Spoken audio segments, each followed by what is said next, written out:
আজ আমরা এমনই একজন ভারতীয় গায়িকার জীবন কাহিনী সম্পর্কে জানব যিনি কিনা বস্তি থেকে উঠে এসে বলিউডে রাজত্ব করছেন। বলছি বলিউডের প্লেব্যাক সিঙ্গার যাকে সেলফি কুইনও বলা হয় সেই নেহা কাক্করের কথা। নেহা কাক্করকে আপনি না চিনলেও তার অনেকগুলো হিট গান রয়েছে যেগুলো আপনি একবার হলেও শুনেছেন। তিনি এখন বর্তমানে অনেক গাড়ির মালিক। তবে তার জীবনের প্রথম ভাগ এতটা সহজ ছিল না, কারণ তিনি তার পরিবারের সাথে দিল্লিতে এক বস্তিতে বসবাস করতেন। বর্তমান বলিউডের বেশিরভাগ হিট গানই নেহা কাক্কর। তবে একজন দরিদ্র সমুচা বিক্রেতার মেয়ে হিসেবে এরকম একজন নামকরা সিঙ্গার হওয়া মোটেও কিন্তু সহজ ছিল না তার জন্য। অন্যান্য সফল ব্যক্তিদের মতো নেহা কাক্করের জীবনেও আছে একটি সিনেমার মতো ইতিহাস। নেহা কাক্করের জন্ম 6 জুন 1988 সালে। সেই হিসেবে তার বয়স বর্তমানে হচ্ছে 35 বছর। তার উচ্চতা হচ্ছে মাত্র 4 ফুট 8 ইঞ্চি। সেই হিসেবে তাকে শর্টি বলা যায়। তার বাবার নাম হচ্ছে ঋষিকেশ কাক্কর, যিনি কিনা একটি চায়ের দোকানে সমুচা বিক্রি করে সংসার চালাতেন।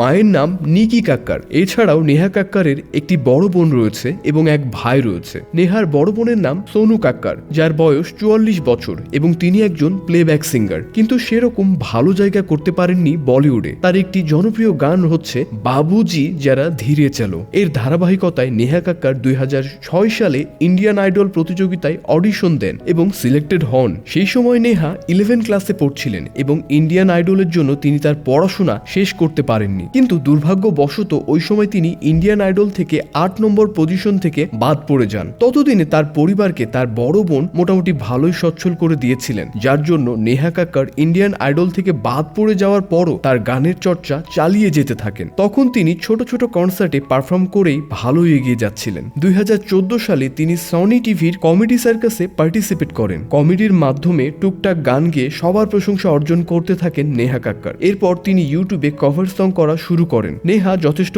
ভালো নাচতেন। সোশ্যাল মিডিয়ার কারণে তার মিলিয়ন মিলিয়ন ভক্ত হচ্ছিল। এতে তার ট্যালেন্টের উপর নজর পড়ছিল বলিউডের অনেক বড় বড় মিউজিক ডিরেক্টরের। তার জীবনের টার্নিং পয়েন্ট আসে যখন তিনি হানি সিং এর নজরে পড়ে যান। এরপর ককটেল সিনেমার সেকেন্ড হ্যান্ড জাওয়ানি সিনেমার জন্য হানি সিং তাকে অফার করেন। আর মূলত এই গানের মাধ্যমে নেহার ভাগ্য খুলে যায়। ওই সময় নেহা কাক্করের বলিউডের একটি শক্ত অবস্থান তৈরি হয়ে গিয়েছিল। এরপর 2015 সালে হানি সিং এর সাথে আসে আও রাজা। 2016 সালে বাদশার সাথে আসে লড়কি বিউটিফুল। 2017-তে হিট হয় मैं तेरी গার্লফ্রেন্ড। 2018-তে হিট হয় কালা চশমা এবং দিলবার দিলবার। 2019 সালে হিট করে আরো বেশ কয়েকটি গান। এই মুহূর্তে নেহা কাক্কর বলিউডের সেরা প্লেব্যাক সিঙ্গার। তিনি মাত্র 100 টাকা পারিশ্রমিকে ভজন গানের মাধ্যমে শুরু করেছিলেন। আজ একটি গানের জন্য তিনি 15 লক্ষ টাকা ডিমান্ড করেন। যে নেহা কাক্কর 2006 সালে ইন্ডিয়ান আইডল থেকে বাদ পড়ে গিয়েছিলেন, সেই নেহা কাক্কর মাত্র 6 বছরের ব্যবধানে 2014 সালে বিচারকের আসনে বসেছিলেন। দর্শক, নেহা কাক্করের কোন গানটি আপনার কাছে সবচাইতে বেশি ভালো লাগে